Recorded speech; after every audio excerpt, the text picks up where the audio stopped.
Good evening.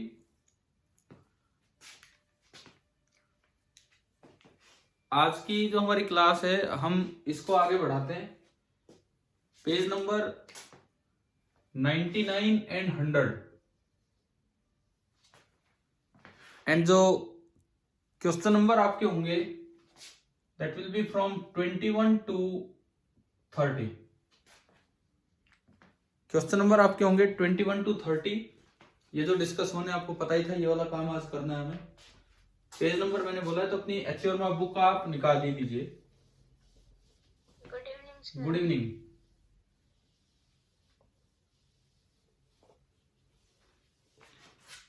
देखो अगर जल्दी डिस्कस हो जाए जल्दी क्लास खत्म हो जाएगी।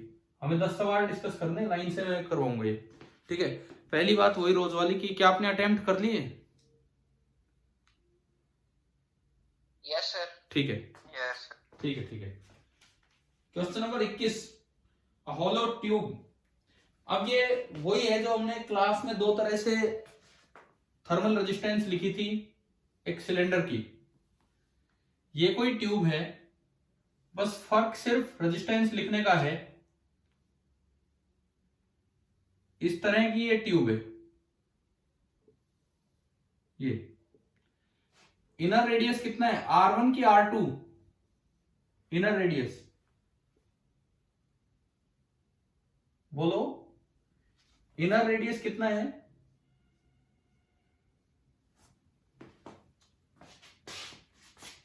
इनर रेडियस आपको दिया है R1, आउटर रेडियस है R2, लेंथ है L। आपको बताना है कि find the heat flowing through the walls of the tube if A part flat ends are maintained at temperature T1 and T2। देखो एक बार तो ये T1 पे कर दिया और ये T2 पे। क्या क्लास में करवाया था ये वाला काम?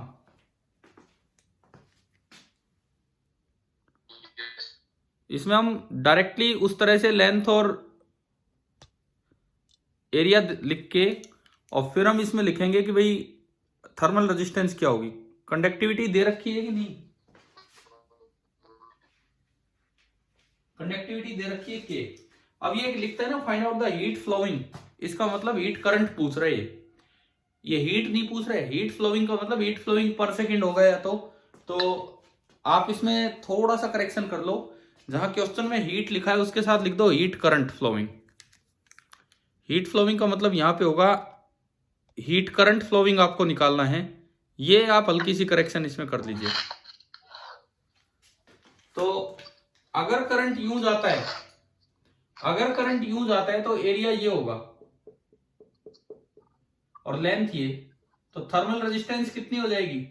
1/K L अपॉन, और एरिया ऑफ क्रॉस सेक्शन हमने क्लास में किया था πr2 square minus R1 square. और फिर जो हीट करंट होगा that is delta theta T1 minus T2 या T2 माइनस T1 जो भी बड़ा है डिवाइडेड बाई R। ये आपका होगा डेल्टा थीटा से इसको R को डिवाइड किया तो I आ गया। अच्छा T2 बड़ा दे रखा है इसमें, T2 अगर बड़ा है तो T2 is greater than T1, तो ऐसे लिखें। ये सोर्स है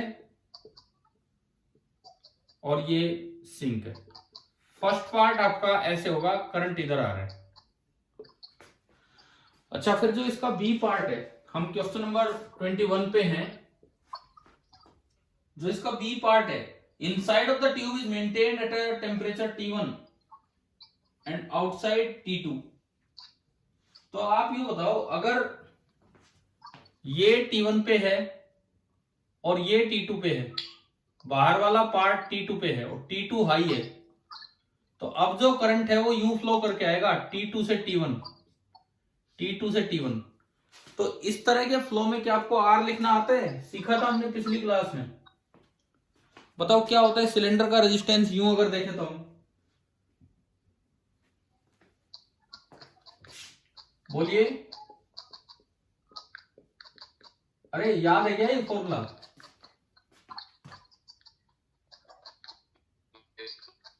मेरी आवाज सुन रही है? Yes sir. ठीक है तो सुनो, ln R2/R1 नीचे बोलो क्या होता था?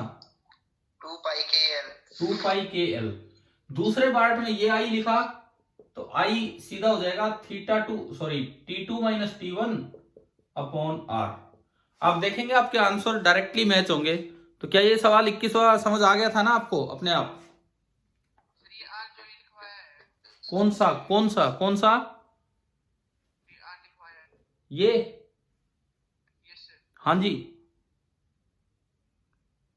Yes sir. हाँ बोलो आगे बोलो। ये आर क्या, ये दोबारा से एक बार बता दो कैसे आया। कैसे है? ये क्लास में किया था आपकी अपनी नोट्स कॉपी है क्या आपके साथ? No sir. ओहो, सुनो मैं फिर भी थोड़ा सा आइडिया देता हूं, आपको याद आ जाएगा। हम यहां से एक्स डिस्टेंस पे गए थे, एक स्ट्रिप मानी थी, उसका एरिया हुआ था 2πxl। फिर थोड़ा और ऊपर गए थे, dx थिकनेस हो गई थी dx, उससे dr लिखा था 1/k into dx upon 2πxl, 1/k into dx upon 2πxl। और फिर उसका इंटीग्रेशन किया था तो 1/2πl, तो ये 1/k 2πl बाहर आ गया था। और 1/x dx का इंटीग्रेशन बना था log x, और उसकी लिमिट लगी थी r1 से r2, तो ln r2/r1 उससे बना था। करके दिखाऊं कि आ गया समझ? आगे सर। हाँ, होगा ना, कॉपी में होगा ना ये वाला काम? Yes sir. ठीक है। तो और दूसरी बात, कल वाली जो डिस्कशन क्लास थी, अगर आपने वो वीडियो लेक्चर अटेंड किया भी बाद में, हॉस्टल वाले बच्चे जो कह रहे थे? No sir. अच्छा कोई नहीं। तो कल वाली डिस्कशन क्लास में भी इस पे सवाल आए थे, तो हमने फॉर्मूला यूज किया था पिछले ही कुछ सवालों में। देखो अगर पीछे कोई डाउट बचा है तो वो वीडियो लेक्चर जरूर अटेंड कर लेना, जो पिछली आपने लाइव क्लास नहीं किया अटेंड। चलिए मैं आगे बढ़ता हूं। 21 के बाद 22, question number 22। A composite slab is prepared by pasting two plates of thickness L1 and L2 and thermal conductivity K1 and K2. Slabs का इक्वल क्रॉस सेक्शन है, फाइंड द इक्विवेलेंट कंडक्टिविटी। आपको याद होगा हमने क्लास में लिखा था ये,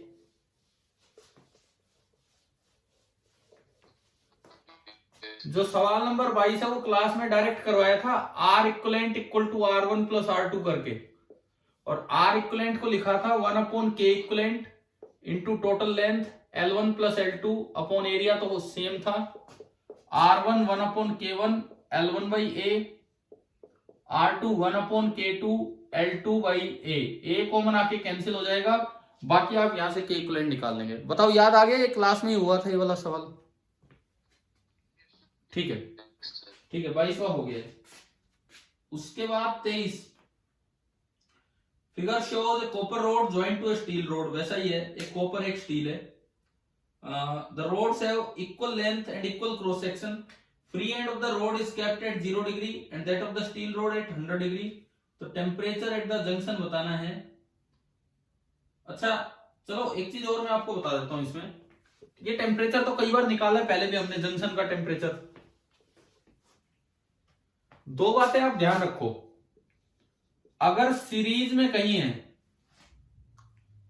एक ये रोड है उसकी थर्मल रेजिस्टेंस है R1, एक ये रोड है उसकी थर्मल रेजिस्टेंस है R2, यहां टेम्परेचर है θ1 और यहां टेम्परेचर है θ2, ये हाई है और ये लो है, और आपको इस जंक्शन का टेम्परेचर बताना हो, मान लो मैं ये थीटा कहूं, तो आप एक चीज डायरेक्टली याद रखो, सीरीज में जो टेम्परेचर डिफरेंस होता है वो डायरेक्टली डिवाइड होता है रेजिस्टेंस में।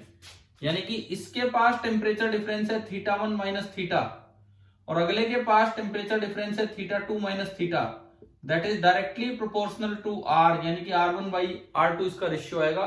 और अगर L और A सेम है, अगर बाई चांस L और A सेम हो सवाल में, तो ये K का रेसिप्रोकल आ जाएगा K2/K1। इतना तो हमेशा सही है सीरीज में, और ये तब है if L1 equal to L2 and A1 equal to A2। Series में आप ये बात याद रखें, एज अ रिजल्ट बना के आप याद रखें, नहीं फिर आप हीट करंट लिखोगे I1 I2 उनको इक्वेट करोगे, डायरेक्टली रिजल्ट याद रखिए। क्या रिजल्ट आ रहा है समझ? क्या लिखा है मैंने? जो टेम्परेचर डिवाइड होता है सीरीज में, आप 12th में पढ़ेंगे या 10th में पढ़ा, जो वोल्टेज डिवाइड होती है वो डायरेक्टली प्रोपोर्शनल होती है R के सीरीज में, V directly proportional to R। तो यहां यही है, temperature difference is directly proportional to R। दूसरी बात, पैरेलल में ये दो रिजल्ट्स अपने याद रखें सीरीज पैरेलल के क्वेश्चंस के लिए। पैरेलल में भी आपने दो रास्ते बना लिए, एक का थर्मल रेजिस्टेंस R1, एक का थर्मल रेजिस्टेंस R2। ये वाला एंड θ1 टेम्परेचर पे और ये वाला एंड है θ2 पे। सपोज I करंट आ रहा है, इस साइड हीट करंट गया I1 और इस साइड हीट करंट गया I2। तो जो पैरेलल में टेम्परेचर डिफरेंस तो सेम है, जितना इसके पास उतना इसके पास, लेकिन पैरेलल में जो I डिवाइड होगा वो इनवर्स रेशियो में डिवाइड होगा R2/R1। और अगर लेंथ और एरिया सेम है तो this is equal to K1/K2। ये तो हमेशा है, ये तब है जब लेंथ और एरिया सेम हो। क्या ये दो रिजल्ट्स याद हो सकते हैं डायरेक्ट? ठीक है। सीरीज में टेम्परेचर डिफरेंस डिवाइड होता है डायरेक्ट रेशियो ऑफ रेजिस्टेंस में, पैरेलल में हीट करंट डिवाइड होता है इनवर्स रेशियो ऑफ रेजिस्टेंस में। सीरीज में तब होंगे जब जितना करंट इसमें जाए उतना ही करंट इसमें जाए, पैरेलल में तब होंगे जब जितना टेम्परेचर डिफरेंस इसके पास हो उतना ही नीचे वाले के पास हो। तो इन बातों को ध्यान में रखते हुए अगला सवाल स्टार्ट करते हैं। ये आपका था क्वेश्चन नंबर 23। एक कॉपर रोड है और एक स्टील रोड है। स्टील रोड की तरफ टेम्परेचर 100 है, ये वाला टेम्परेचर इन्होंने 100 दिया है। मैं अब इस पे आता हूं। ये वाला टेम्परेचर है 100 degree Celsius and copper road side temperature आपको दिया है 0 डिग्री सेल्सियस। अच्छा जी, ठीक है। लेंथ और एरिया सेम दे रखे हैं। कंडक्टिविटी कॉपर की 390 है और स्टील की 46। इसका जो K है 390 है और इसका जो K है दैट इज 46, ये दिया गया है। Find the temperature at the junction. बस आपको केवल ये बताना है कि जंक्शन पे कितना टेम्परेचर होगा। तो जंक्शन पे मान लो थीटा टेम्परेचर है, तो इसके पास कितना डिफरेंस है? इसके पास 100 माइनस थीटा अपॉन इसके पास कितना है? थीटा माइनस 0 बराबर उसका जो रेजिस्टेंस होगा, डायरेक्ट रेशियो लेना है 1/46 L/A और इसका जो रेजिस्टेंस होगा 1/390 L/A। L/A से L/A कैंसिल, तो ये आ गया 100 minus theta upon theta that is equal to 390 upon 46। बताओ भाई क्या इक्वेशन क्लियर होगी है कि नहीं सभी को? अब इसको तो क्रॉस मल्टीप्लाई करके आप थीटा सोल्व कर लोगे, जो आपका आंसर होगा वो आता होगा अप्रोक्सीमेटली या एग्जैक्टली। तो बताइए सीरीज कॉम्बिनेशन का ये तरीका समझ आ गया है? ठीक है, चलते हैं। अपने नोट्स में ऐड कर दिया करो, जैसे एक पॉइंट ये बनाया एक पॉइंट ये बनाया, इस तरह से। क्वेश्चन नंबर कौन से पे आ गए? 24 देखते हैं। An aluminum rod and a copper rod of equal length 1 meter and cross section area 1 centimeter square are welded together as shown। as shown कहाँ है? अगले पेज पे। ये सीरीज में है कि पैरेलल में?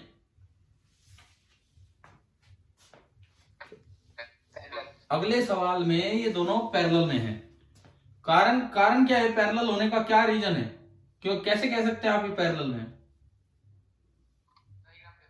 डायग्राम नहीं, डायग्राम से तो धोखा हो जाता है बहुत बार। एल्यूमिनियम रोड के पास टेम्परेचर डिफरेंस कितना है? एल्यूमिनियम रोड के पास टेम्परेचर डिफरेंस कितना है? 40 डिग्री। डेल्टा थीटा एल्यूमिनियम के लिए 40 डिग्री सेल्सियस है और डेल्टा थीटा कॉपर के लिए भी कितना है? 40। दो रोड्स तब पैरेलल में होंगे जब दोनों के पास टेम्परेचर डिफरेंस है। कोई बार दिखने में लगता है लेकिन टेम्परेचर अलग अलग लिख देते हैं। अगर मान लो जैसे इस सवाल में लिखा है 60, इधर लिखा है ये भी 60 है, लेकिन यहां लिखा हो 20 और यहां लिखा हो 30। अब बताओ क्या ये पैरेलल में है या नहीं? No sir. लेकिन दिखने में तो डायग्राम से तो नजर नहीं आ रहा, एक बार में लगता है जैसे दोनों किस में है? पैरेलल में। समझ गए हो? तो ऐसे नहीं, आपको डेल्टा थीटा चेक करना है, डेल्टा थीटा। तो ये हमने देखा और उससे दोनों आपके पैरेलल में हो गए। ठीक है, स्टेडी स्टेट पे आके तो अगर क्या है ये पूरा एक जैसा है, ये पूरा एक जैसा है, तो स्टेडी स्टेट पे तो अपने आप टेम्परेचर सेम हो जाना है, लेकिन बीच की कोई स्टेट आ सकती है। अच्छा जी, ठीक है। अब ये क्या कहता है इसमें मैं आऊं, इन्होंने लिखा है copper rod length 1 metre, area of cross section 1 centimetre square, दोनों का इतना ही। तो एल बाई ए निकाल लो एक बार दोनों के लिए। लेंथ आपको दी है 1 मीटर, ठीक है 1, और एरिया दिया है 10⁻⁻⁴, यानी कि एल बाई ए ये आ गया। अब दोनों की अलग अलग कंडक्टिविटी दी है, एल्यूमिनियम और कॉपर। एल्यूमिनियम की 200 और कॉपर की 390। तो resistance of aluminium 1/k into L by A, and resistance of copper 1/k और इंटू एल बाई ए, एक और 0, यही वैल्यूज है ना इनकी। हाँ ठीक है, तो ये तो कितना आ गया, ये तो आ गया 50 केल्विन पर वॉट, और ये आ रहा है 10 से 10 गया 1000/39 केल्विन पर वॉट। एक बार बताओ क्या ये इतना समझ आया, R1 और R2 दोनों कैसे निकालें।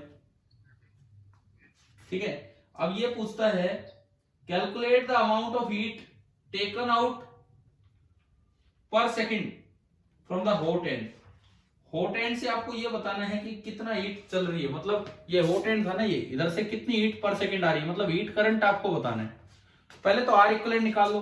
पैरेलल में कैसे निकलेगा, 1/R equivalent is equal to 1/50 plus उसका रेसिप्रोकल 39/1000। एलसीएम आया 1000, कितना 20 ही है ना, प्लस 39, 59/1000, यानी कि जो आर इक्वलेंट आ रहा है वो आ रहा है 1000/59 केल्विन पर वोट। ये आपका आर इक्वलेंट आ गया 1000/59 केल्विन पर वोट। ठीक है, इसके बाद क्या पूछा है, केवल करंट पूछा है, हीट करंट ही पूछा है, तो सीधा ही है डेल्टा थीटा शायद 40 था अपॉन 1000 और इंटू 59, 10 से 10 गया, 4 9 36, 4 5 20 और 23/100, 2.36 जूल पर सेकंड या वोट। ये तो एग्जैक्ट आंसर आ गया होगा, आप मिला के देख लो एक बार। ठीक है, अब मुझे ये बताओ, चलो ये तो हो गया आपका। अगर इस सवाल में ये पूछा जाता heat current through aluminium road and heat current through copper road, तो उसका क्या आंसर, उसको कैसे निकालते हम। ये नहीं पूछा लेकिन हम पूछ रहे हैं इसमें, heat current through aluminium road and copper road. ना ना, ये रहा, अब ये रहा डायरेक्ट I1/I2 कितना है, R2/R1। क्या आपके पास R2 और R1 है, तो I1/I2 आपका हो जाएगा R2 कौन सा था, ये वाला था, 1000/39 और डिवाइडेड बाई 50, 0 से 0 गया, 5 से 20, 20/39। तो देखो इस करंट के 2.36 के 39 और 20 59 पार्ट कर दो, तो I1 में लिखूं कितना होगा, 2.36 के आप 59 पार्ट्स करके और 20 पार्ट्स इसको दे दो, इतना वोट। और जो नीचे वाला होगा I2 कॉपर में से, अगेन 2.36 के आप 59 पार्ट्स करके और 39 पार्ट्स इसको दे दीजिए, इतना वोट। अब बताओ क्या ये समझ आ गया, ये कैसे यूज हो सकता है भाई। ये डिवीजन में कोई दिक्कत किसी को, मैंने जो बांटे हैं ये, ठीक है। चलो मैं आगे बढ़ू, ये आपका हो गया क्वेश्चन नंबर 24। चलिए 25वां सवाल देखते हैं, question number 25। Figure shows an aluminium rod join to a copper rod. ठीक है, each of the rods has a length of 20 centimetre and area of cross section 0.2 centimetre square. पहले तो एक बार आप R1 और R2 ही बता दो। सवाल नंबर 25 में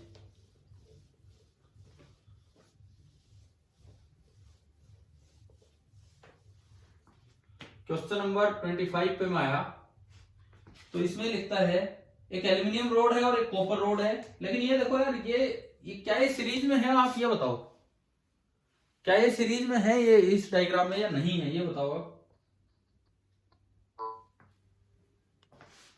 हाँ जी बोलो भाई, क्या ये सीरीज में है कि नहीं।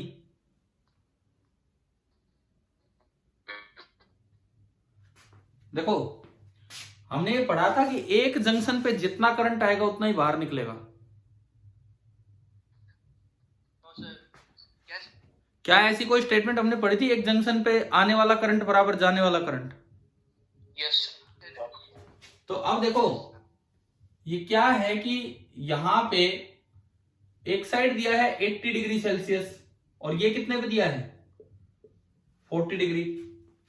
तो जो करंट होगा वो तो हाई से लो आएगा, यानी कि इधर से कोई करंट I1 ऐसे आ रहा होगा, समझ आ रहा है ना। दूसरी साइड आप बनाओगे फिर वही अरेंजमेंट है, ये 80 डिग्री और ये 40 डिग्री, इधर से कोई करंट आ रहा होगा कितना I2। ऐसा हो नहीं सकता एक जंक्शन पे कि केवल दो साइड से करंट आए, मतलब पक्का एक कोई तीसरी रोड होगी जो हमसे नहीं दिखाई गई है डायग्राम में, और उसमें निकल रहा होगा कितना करंट I3। तो ये डायग्राम पूरा ऐसे होगा। ऐसा हो ही नहीं सकता कि एक जंक्शन पे दो करंट आके बैठ जाए, पक्का यहां से कोई करंट निकल रहा होगा, यानी कि ये डायग्राम ऐसा होगा। अब आप ये बताओ। पढ़ने के बाद पता तो चलता सर। अच्छा चलो ठीक है, उस पर भी आते हैं हम, मैं आता हूं अभी उस सवाल पे, लेकिन मैं तो केवल डायग्राम देख के पूछ रहा था कि डायग्राम देख के ये अंदाजा मत लगाना, जैसे आज मैंने कहा वो जो हर साहब पूछ रहे थे कि दिखने से पैरेलल नहीं पता लगता, ऐसे ही दिखने से सीरीज का नहीं पता लगता, अगर और इन्फॉर्मेशन हो तो। समझ आया ना, इसमें कोई तीसरी रोड जरूर होगी जो दिखाने रखी है, और अब कोई ब्रांच यहां से यहां बीच में ब्रांच आ गई तो सीरीज कनेक्शन नहीं है। अब दिखाओ क्वेश्चन पढ़ने से कैसे पता लगता है, वो भी देखते हैं। Calculate the amount of heat taken out from the cold junction. हाँ, जब इसने लिखा है कि कोल्ड जंक्शन तो ये है, कितनी हीट यहां से बाहर निकाली जा रही है, मतलब कोई तीसरी रोड जरूर लगी होगी हीट को निकालने के लिए। समझ आ रहा है ना ये भी, क्योंकि ना इसमें रोड से हीट निकल रही है ना इसमें निकल रही है, इनसे तो आ रही है, तो तीसरी रोड जरूर होगी। चलिए तो देखते हैं I1, पहले तो R1 बताओ, इस रोड का R1 कितना, इसका सवाल नंबर 25। ये इधर कौन सी रोड है, एल्यूमिनियम की, तो 1/200 इंटू 0.2 अपॉन 0.2 गुणा 10⁻⁻⁴, 1/200 इंटू 20 सेंटीमीटर ये, और 0.2 गुना 10⁻⁻⁴। एक बार बताओ ये समझ आया क्या मैंने कैसे रखा है? हाँ भाई, सारी वैल्यूज क्लियर होगी ये R1 की। ये वो सेंटीमीटर स्क्वायर को मीटर स्क्वायर में कन्वर्ट किया, और ये सेंटीमीटर को मीटर में। 0.2 से 0.2 गया, 10⁴ ऊपर गया, 1 2 3 4 बटे 200, 20 से 20, यानी कि R1 आपका आया 50 केल्विन पर वोट। ये आपका R1 आया। अब मैं थोड़ा R2 देखता हूं, इधर वाला क्या है। ये है कॉपर का के कितना दे रखा है, कॉपर का के दिया हुआ है 400, तो ये भी उसी तरह होगा 1/400 इंटू 0.2 अपॉन 0.2 इंटू 10⁻⁻⁴, 1000/400 हो गया, 1000 नहीं, ये 20 100/4, यानी कि आया 25 केल्विन पर वोट, ये आ गया। तो इससे मेरे पास I1 और I2 आ गए। पहले तो I1 देखो, डेल्टा थीटा कितना 40 अपॉन 50, 4/5 वोट।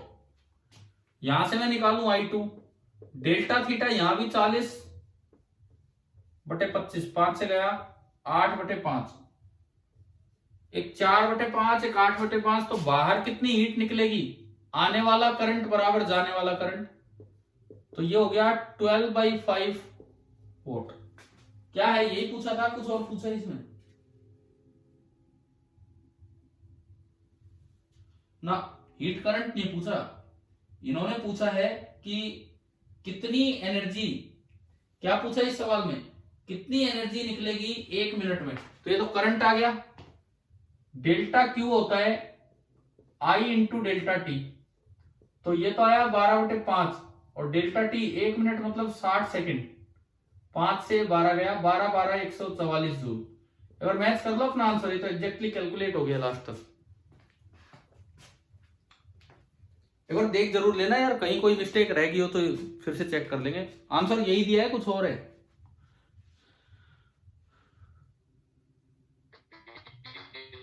ठीक है, अब इससे एक चीज समझ आ जानी चाहिए, डायग्राम दिखने में सीरीज लग रहा है, लेकिन सीरीज तब होता है जब इधर से करंट आए और आगे जाए और बीच में कोई ब्रांच ना हो। और ऐसा हो नहीं सकता कि एक जंक्शन पे दो साइड से करंट आ रहा हो, मतलब एक तीसरी रोड लगी होगी जहां से हीट निकलती जा रही है। तो ये भी एक अच्छा सवाल है, चाहे तो स्टार मार्क कर सकते हो इसमें, क्योंकि गुमराह कर रहा था इसका डायग्राम सीरीज के लिए। अच्छा, समझ आ गया भाई 25वां सवाल। अब देखो, हो सकता है ये सवाल आपसे हो गया हो घर से, मे बी हम I1 निकाले I2 निकाले जोड़ के किसी तरह आ भी गए हो, लेकिन कई बार क्या होता है तीसरी रोड नहीं दिखती तो समझ ही नहीं आता कि ये हो क्या रहा है, कैसे हो रहा है। तो ये प्रॉपर डायग्राम इसका ये बनेगा। सवाल नंबर 26 पे आते हैं। Consider the situation shown in the figure, the frame is made of the same material, same uniform cross section everywhere. Same material मतलब के सेम है और एरिया भी सेम है। के और ए ये दोनों चीजें सेम है, फर्क है तो केवल लेंथ का फर्क है। और देखो एक चीज सुनो, रेजिस्टेंस, ये सवाल नंबर 26 पे हम आ गए। रेजिस्टेंस का फॉर्मूला होता है 1/k इंटू L/A। एरिया भी सेम, के भी सेम, तो क्या मैं ये कह सकता हूं कि resistance is directly proportional to length इस सवाल के लिए? हाँ भाई बताओ, हाँ भरा करो कुछ अगर समझ आए तो। ठीक है, ठीक है। अंशुल कुछ पूछना चाह रहे हो कि हाँ भर रहे हो, या हाथ आया आपका? चलिए देखते हैं। अब सुनो, मैं एक बार अरेंजमेंट बनाता हूं क्या है। ये एक रेजिस्टेंस है, मैं रेजिस्टेंस की तरह दिखा दूं पाइप को।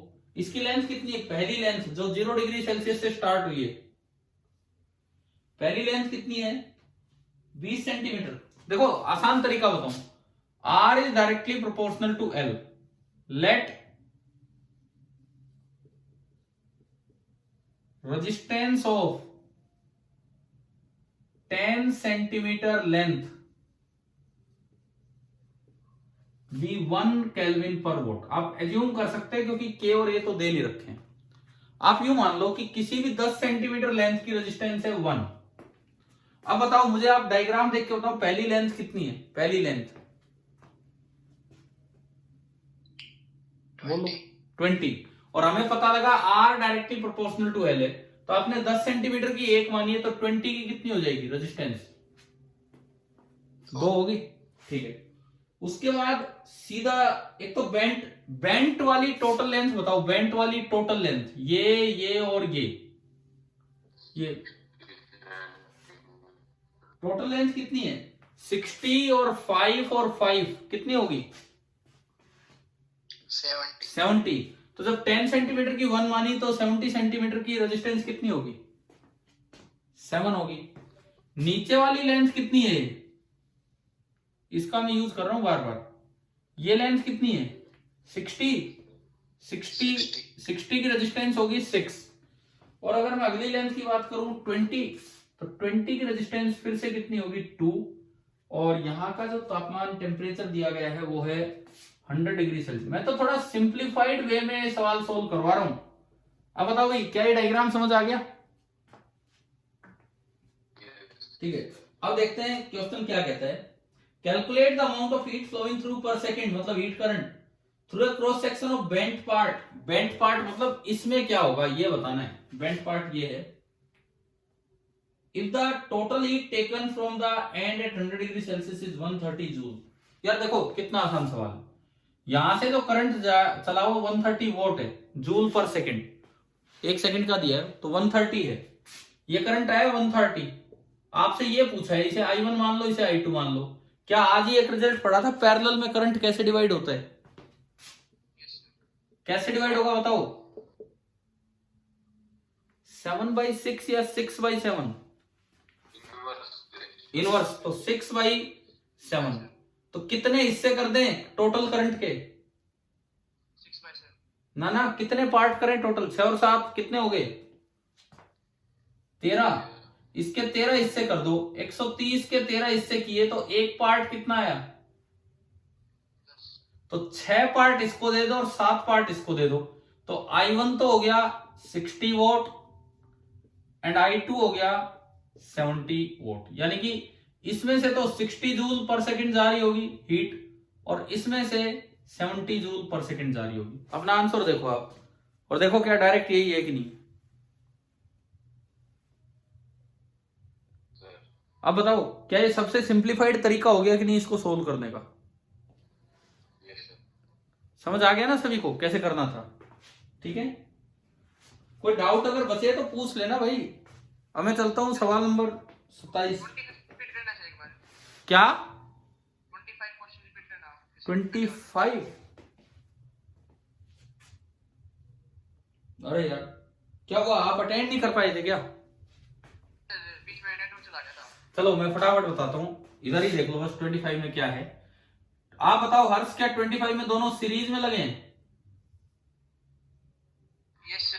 नो सर, बिल्कुल नहीं। डायग्राम देख के, अभी थोड़ी देर पहले हमने बात की थी, डायग्राम से ना तो पैरेलल का अंदाजा लगाया करो ना सीरीज का, अगर और इन्फॉर्मेशन है तो बताया था ना अभी। Yes sir. ये कितने डिग्री पे है इधर वाला? 80 पे। 80। ये 40 और ये भी 80। तो हाई से लो करंट आएगा, I1 इधर से आया, I1 इधर से आया। क्या एक जंक्शन पे ऐसा हमने पढ़ा था जितना करंट आता है उतना ही जाता है? Yes sir. I1 इधर से आया, I2 इधर से आया। तो जो टोटल करंट, जरूर एक तीसरी रोड होगी जो हमें नहीं दिखा रखी है, और उसमें करंट I3 जा रहा होगा जो किसके बराबर होगा? I1 plus I2। और आप अगर देखोगे क्वेश्चन की स्टेटमेंट ऐसी है कि पूछा है कि कोल्ड जंक्शन से कितनी हीट निकल रही है। कोल्ड जंक्शन पे तो आ रही है दो साइड से, तो निकल ये रही है जो डायग्राम में नहीं मेंशन है। यानी कि आपको इधर से तो I1 निकालना है 40/R1, इधर से I2 निकालना है 40/R2, उन दोनों को ऐड कर देना, ये हीट करंट आएगा। और अगर कोई समय दिया था उस सवाल में, मुझे याद नहीं है, तो जो एनर्जी निकलेगी Q that is equal to I3 into delta T, ये डेल्टा Q हो जाएगी। कर लोगे अब ट्राई? Yes sir. नहीं तो ये वीडियो लेक्चर में मैंने वो ये अपलोड होगा, उससे भी आप वेरीफाई कर सकते हैं, और मैंने बता भी दिया, ट्राई कर देना, है ना? ठीक है, चलिए 26 के बाद मैं आगे बढ़ता हूं क्वेश्चन नंबर 27 पे। आप हर्ष भाई तीनों बच्चे बैठे हो क्या, हॉस्टल वाले? Yes sir. ठीक है, 27वां देखिए। Suppose the bent part of the frame of previous problem has a thermal conductivity of 780 whereas it is 390 for the straight part। अब थोड़ा सा चेंज कर दिया। अब क्या ये लेंथ बचेगी, ये पार्ट बचेगा अगर के अलग अलग कर देते हैं तो? अब नहीं कह सकते। लेकिन अगर ए सेम है, इफ ए इज सेम, तो आप एक चीज बोल सकते हैं कि R is proportional to L by K. ये समझ आ रहा है? If A is same then R is proportional to L by K. अब मैं फिर दोबारा इस पे आता हूं। अब मुझे इसकी रेजिस्टेंस और इसकी रेजिस्टेंस लिखनी होगी। अच्छा, ऊपर वाला जो पार्ट है बेंट पार्ट, बेंट पार्ट की कंडक्टिविटी दे रखी है 780 और बेंट पार्ट की लेंथ कितनी थी अभी टोटल? 70। तो बेंट पार्ट का जो आर होगा 1/k, के अभी देखा मैंने 780, 1/k इंटू एल, एल है 70 सेंटीमीटर यानी कि 0.7 डिवाइड बाई ए। ऐसे आप ये लिखो, R2 कितना होगा इसका 1/k, के कितना दिया है, शायद इसका 390 दिया है। इसकी लेंथ है 60 सेंटीमीटर यानी कि 0.6 डिवाइड बाई ए। हाँ जी भाई बोलिए, क्या यहां तक समझ आया जो चेंज होना है वो? ठीक है, अब देखो अब क्या कहता है, ये जो सवाल नंबर हमारा 27 चल रहा है इसको हम देख रहे हैं। अब ये इसमें कहता है कि calculate the ratio of rate of heat through bent part and through, केवल रेशियो बताना है यार, केवल रेशियो, कितना ही करंट आ रहा है उससे मुझे कोई मतलब नहीं, केवल मुझे I1/I2 बताना है। तो I1/I2 पैरेलल में कैसे बटेगा, R2/R1,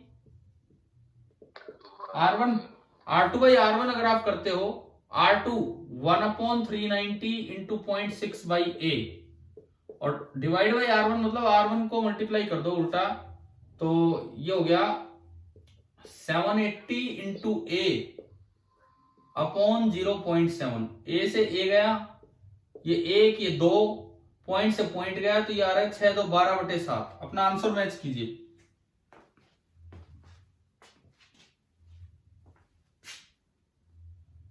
हाँ भाई बताओ, समझ आ गया क्या? Yes, sir. ठीक है। अब बताओ, ये जो 26 और 27 है, ये पैरेलल कॉम्बिनेशन को समझाने के लिए बहुत अच्छे सवाल हैं। क्लियर हो गया दोनों? ठीक है, चलते हैं अगले सवाल पे। Question number 28।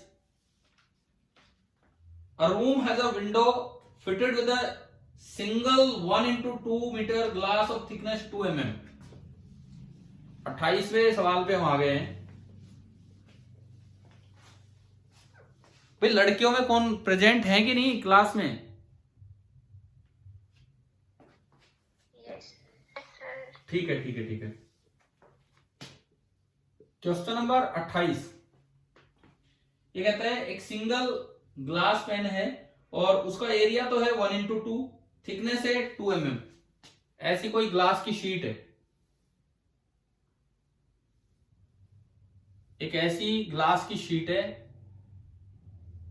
थोड़ी सी उसकी थिकनेस है।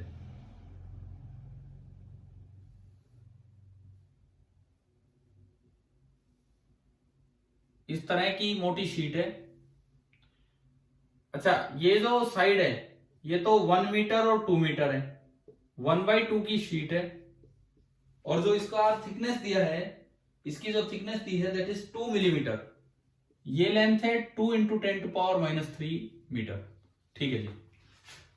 अभी कहता है कि calculate the rate of heat flow through the close window when the temperature inside the room is 32 degree. ये रूम के अंदर वाला हिस्सा है, इधर तो टेम्परेचर है 32 डिग्री और ये रूम के बाहर वाला है 40 डिग्री।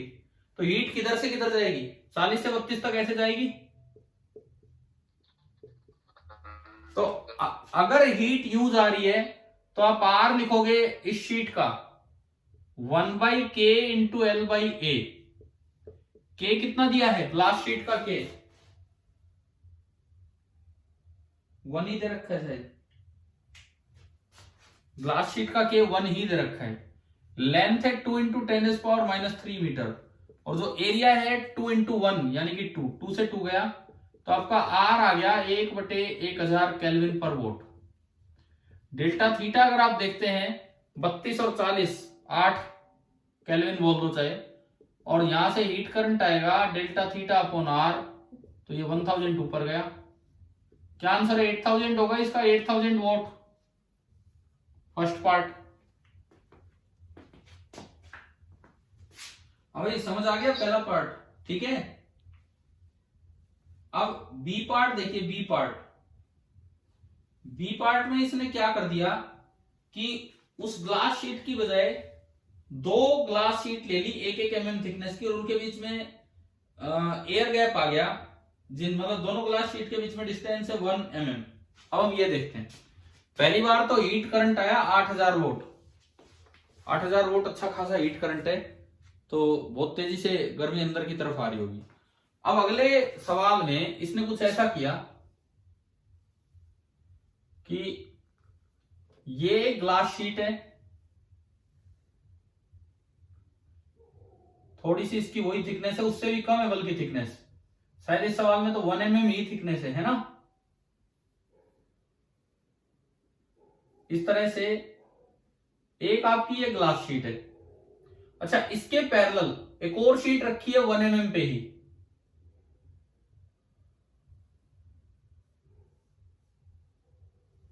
एक और शीट इसके जस्ट आगे रखी हुई है। मतलब खिड़की थोड़ी अलग तरह की बना दी इन्होंने इस बार।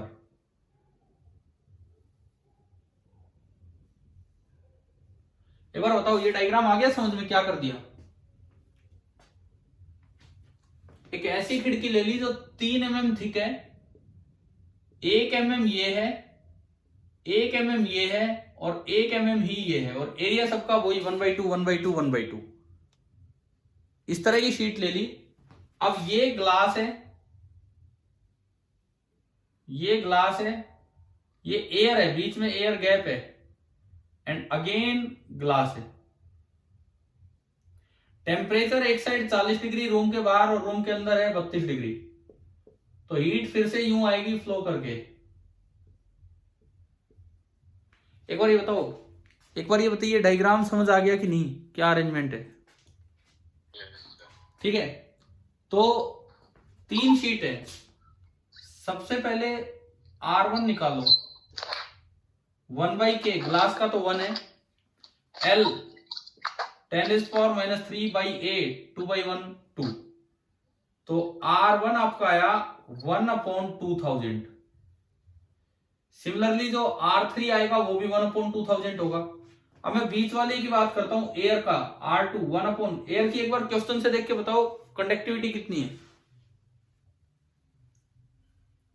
कंडक्टिविटी ऑफ एयर कितनी है, 0.025, थिकनेस वही, एरिया वही 2/1 2, तो ये तो आपका आया 1/1000, नीचे आएगा 25, 1/50 आ गया। R1 R2 और R3 तीनों आ गए, 1/2000, 1/50 एंड 1/2000। अब तो जरा सा काम बचा है, ये यूं करंट जा रहा है, यूं करंट जा रहा है, बताओ ये तीनों शीट सीरीज में है कि पैरेलल में, ग्लास एयर ग्लास,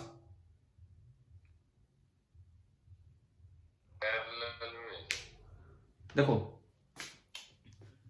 करंट इनमें ऐसे फ्लो कर रहा है, इधर से उधर जा रहा है, जितना करंट पहली ग्लास शीट में जाएगा उतना ही करंट एयर में जाएगा, उतना ही करंट ग्लास में जाएगा, तो ये सीरीज में हुए। पैरेलल में आपने कैसे बोल दिया भाई, आप ये बताओ क्या पहली शीट के पास 8 डिग्री सेल्सियस है क्या, दूसरी के पास भी 8 डिग्री सेल्सियस है, तीसरे के पास भी 8 डिग्री सेल्सियस है, ये बताओ आप। अरे हमने अभी थोड़ी देर पहले पढ़ा था, फिर वही बात हो रही है, हम डायग्राम देख के कंफ्यूज हो रहे हैं, हमें लग रहा है कि यार इस तरह के यूं लंबे लंबे यूं शीट आएंगी तो पैरेलल में बोल दो, यूं रोड आएंगी तो आगे पीछे तो सीरीज में बोल दो, ऐसे नहीं। आप मुझे ये बताओ क्या पहली ग्लास रोड, दूसरी ग्लास रोड और तीसरी ग्लास रोड, तीनों के पास 8-8 डिग्री सेल्सियस का डिफरेंस है क्या? अगर ऐसा होता ना, इधर 40 इधर 32, ऊपर ग्लास बीच में एयर नीचे ग्लास, तो उसके पास भी 8 डिग्री, एयर के पास भी 8 डिग्री, इसके पास भी, तो फिर तीनों किस में होते, पैरेलल में।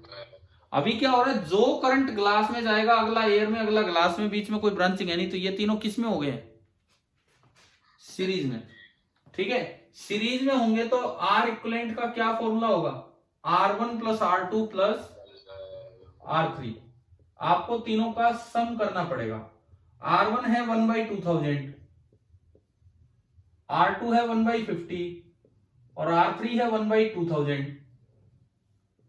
एलसीएम लिया 2000, 1 प्लस कितना हो गया यार, ये 50 4 240 प्लस 1 42/2000, यानी कि 21/1000 केल्विन पर वोल्ट, ये आपका आर इक्विवेलेंट आया।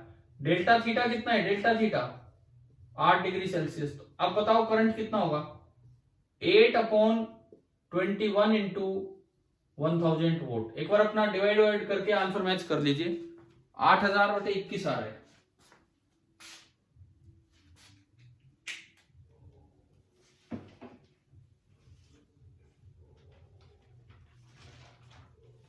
हमें बताओ आ गया क्या, ठीक है। अब ये भी ध्यान रखना, कई बार बच्चों के दिमाग में आता है यूं शीट लगी है तो पैरेलल में, ऐसे नहीं, यूं शीट लगी है तो पैरेलल में का क्या मतलब है, यूं शीट पैरेलल में तब होती जब करंट ऐसे जा रहा होता, करंट इधर से इधर जा रहा होता, करंट यूं जा रहा है तो तीनों सीरीज में ही है। क्लियर ना, चलूं मैं आगे बढ़ूं 29वें सवाल पे, 29।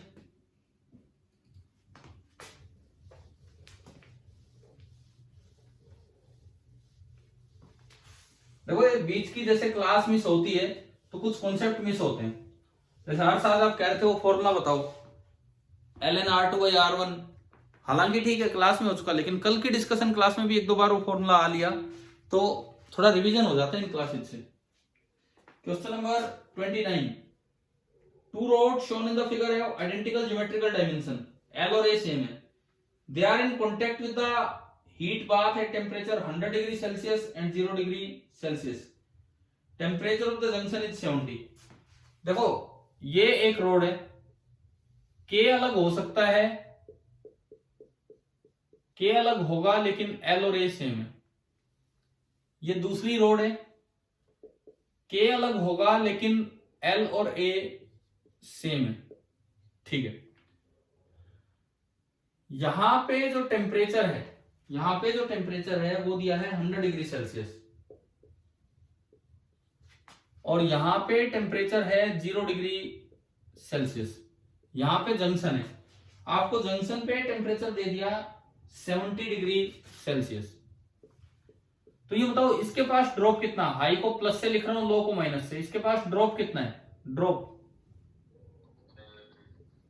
30, और इसके पास ड्रॉप कितना है 70। सीरीज में सेम करंट जाता है, सेम करंट जाता है जो टेम्परेचर डिफरेंस होता है वो R1 बाई R2 पे डायरेक्टली डिपेंड करेगा। यानी कि अगर मैं इसको रिलेट भी करूं तो 30 by 70 is equal to R1 by R2, और you can say R1 by R2 is equal to 3 by 7। अब क्या कहता है, अब ये कहता है क्या है सवाल, find the temperature of the junction if the rods are interchanged. देखो ये वाला हिस्सा अभी भी 100 डिग्री पे है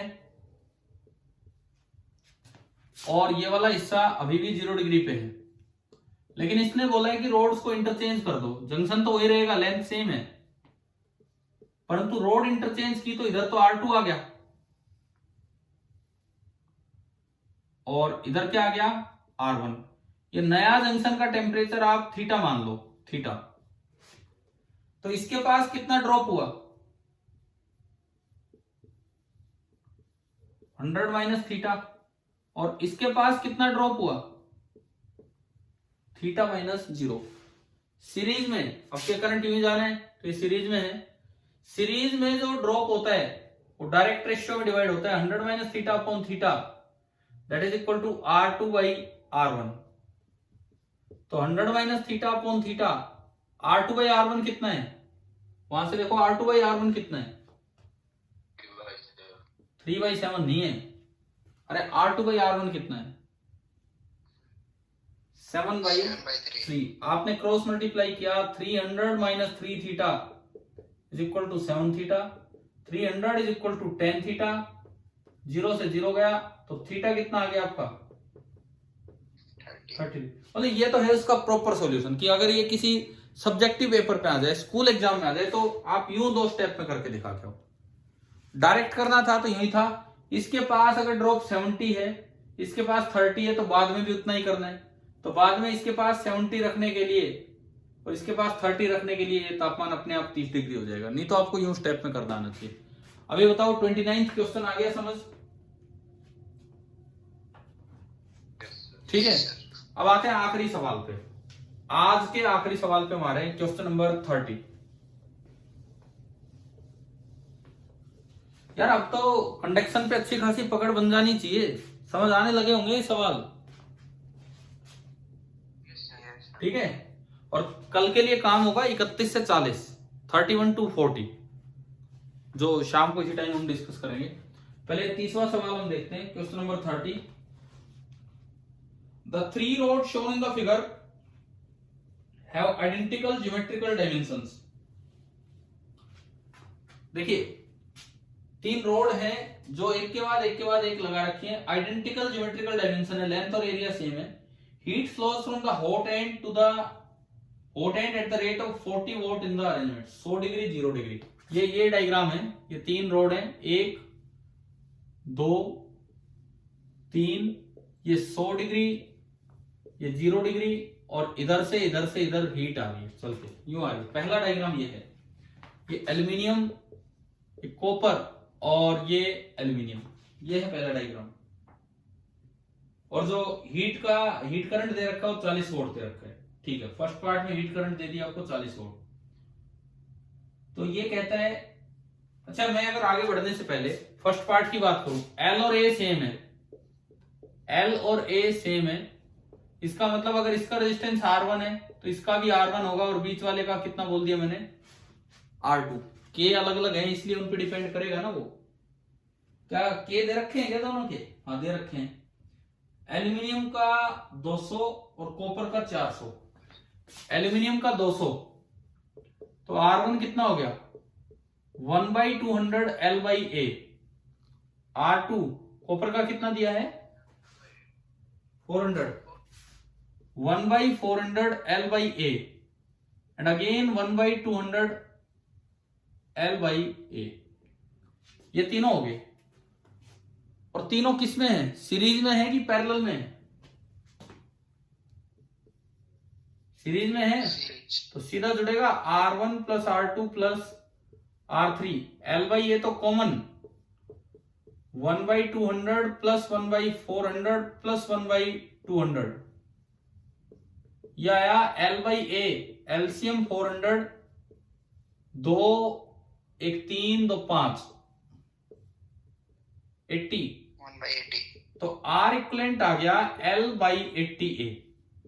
अच्छा जी, करंट भी तो दे रखा है, I का फॉर्मूला होता है delta theta upon R equivalent, तो यहां से मैं R इक्वलेंट निकालूं तो delta theta upon I, delta theta कितना है 100 दिख रहा ऊपर, और I कितना दिया सवाल में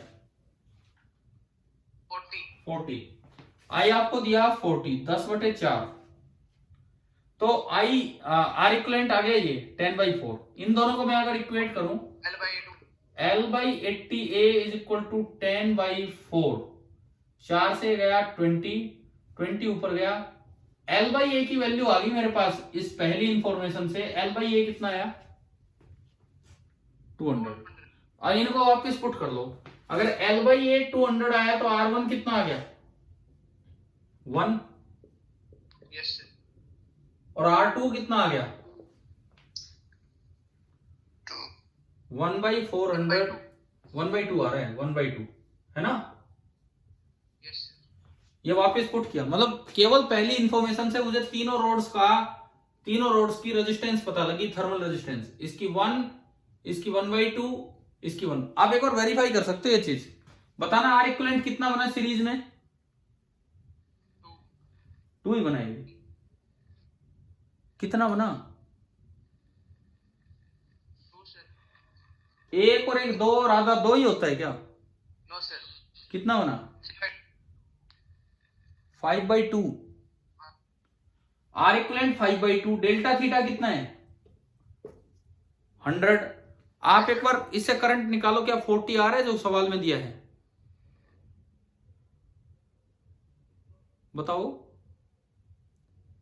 आई क्या होता है delta theta upon R, delta theta आपका 100 दिख रहा है, आर इक्विवेलेंट आ रहा है 5/2, क्या 40 आ गया कि नहीं आया करंट, यस सर। इसका मतलब ये तो एक वेरिफिकेशन था, मतलब हमने सही रेजिस्टेंस निकाल दिए, हमने तीनों रोड्स के रेजिस्टेंस बिल्कुल सही निकाल दिए, 1/2 1। अब मैं सवाल शुरू करूं आगे इतना होने के बाद, ठीक है। अब ये कहता है कि find the rate of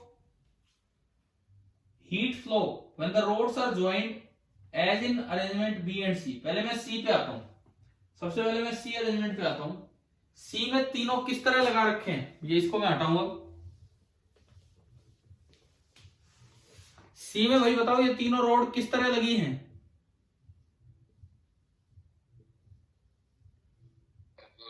parallel. क्यों बता पाए पैरेलल, सी में आप देखोगे तो तीनों के पास 100 डिग्री सेल्सियस का डिफरेंस है, जिस तरह का डायग्राम है तीनों के पास डेल्टा थीटा 100 डिग्री सेल्सियस है, तो करंट यूं ही चलेगा और ये तीनों में बटेगा। अच्छा ये 1, ये 1/2, ये 1, तो पैरेलल में फॉर्मूला होता है 1/R equivalent is equal to 1/R1 plus 1/R2, ऊपर जाएगा 2 प्लस 1/R1, तो ये आ गया 4, है ना। तो R इक्विवेलेंट आ गया 1/4। डेल्टा थीटा कितना है 100 डिग्री सेल्सियस, तो हीट करंट कितना होगा delta theta upon R equivalent कितना होगा 100 अपॉन 1/4, कितना हो गया 400 वोल्ट। यार ये अच्छे अच्छे सवाल हैं, ये समझ आ रहे हैं ना आपको कैसे कर रहे हैं हम, ठीक है। ये तो हो गया क्वेश्चन नंबर 30। चलो मैं आगे बढ़ू, एक पार्ट ना 30 का एक पार्ट और बचा है बी।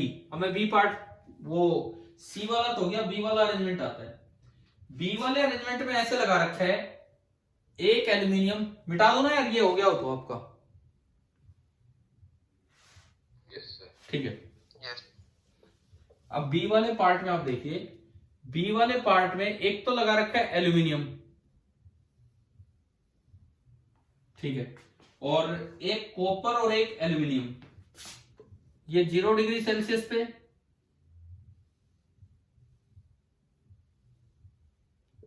ये 100 डिग्री सेल्सियस पे, ये कॉपर, ये एल्यूमिनियम, ये एल्यूमिनियम।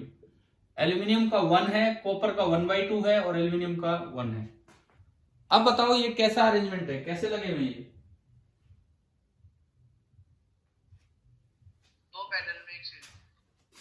देखो अगर आप इसको रजिस्टर की तरह दिखाएं तो एक यूं है, एक यूं है और एक यूं है। हाफ और 1 का पैरेलल में कितना होगा? R equivalent in parallel R1 into R2 upon R1 plus R2, याद है ना ये? तो ये आया 1/3, 1/2 और ये 3/2, 1/2 अपॉन 3/2, 1/3 आया। पहले ये बताओ इतने पार्ट का कितना है, क्या वो समझ आया? Yes sir. और ये है 1 और 1/3 सीरीज में, तो 1 प्लस 1/3 कितना हो गया? 1/3। तो आर इक्वलेंट आया 4/3 केल्विन पर वोल्ट। तो डेल्टा थीटा 100 ही है पूरा। तो हीट करंट बताओ क्या होगा? 100 अपॉन 4/3, 25 गुणा 3, 75।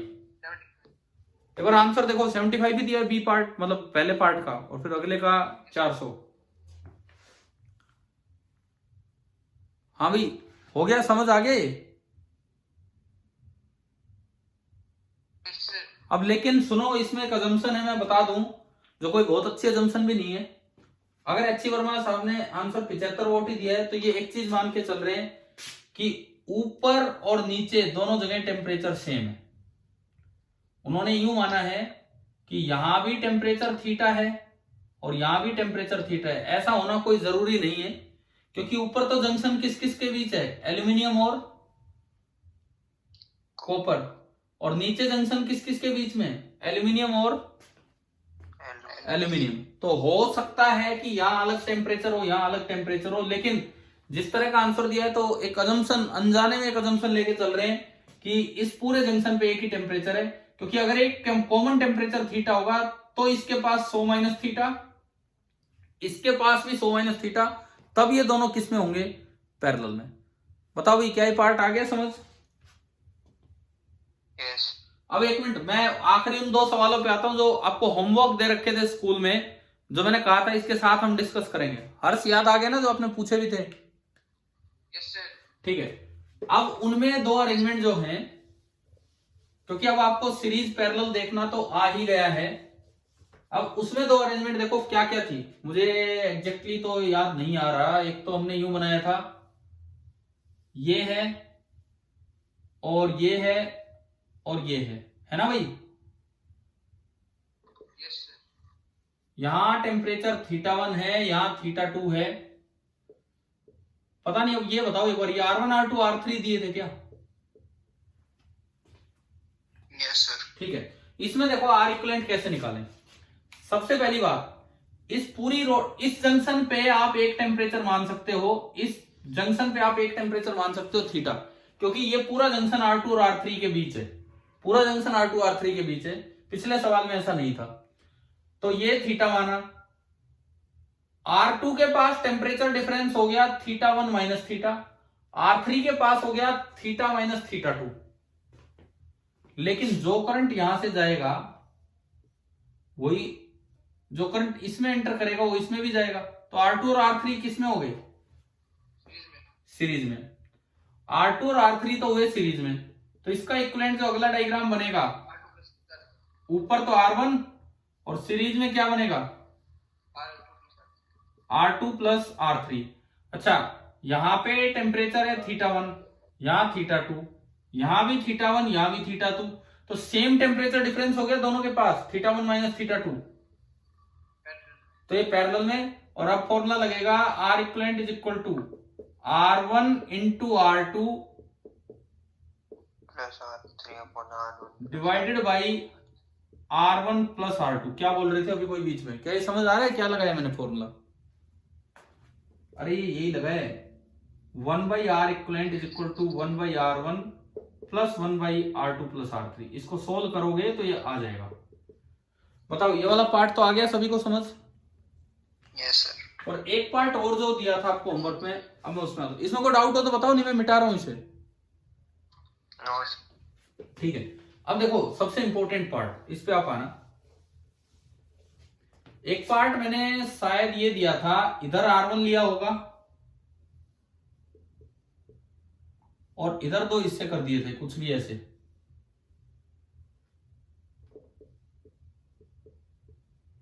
अभी बताओ यही था क्या, ऐसा कुछ? Yes sir. अब आप देखो, क्या मैं ये मान सकता हूं कि यहां और यहां जो टेम्परेचर है वही मैं यहां मान सकता हूं या नहीं? Yes sir, ma'am. कैसे मान सकते हैं? वो मैंने अभी कहा था बहुत अनफेयर सी अजम्पशन है, मानना पड़ा मजबूरी में पिछले सवाल में, क्योंकि एचसी वर्मा में और कोई जानकारी थी नहीं, आधा है कितना है कितना नहीं तो बिल्कुल नहीं मानना चाहिए। बिकॉज देखो इस पूरे के पास टेम्परेचर डिफरेंस कितना है, एक और मैं रीजन देता हूं आपको। यहां से यहां तक टेम्परेचर डिफरेंस कितना है? θ1 माइनस θ2। यहां से यहां भी टेम्परेचर डिफरेंस कितना है? θ1 माइनस θ2।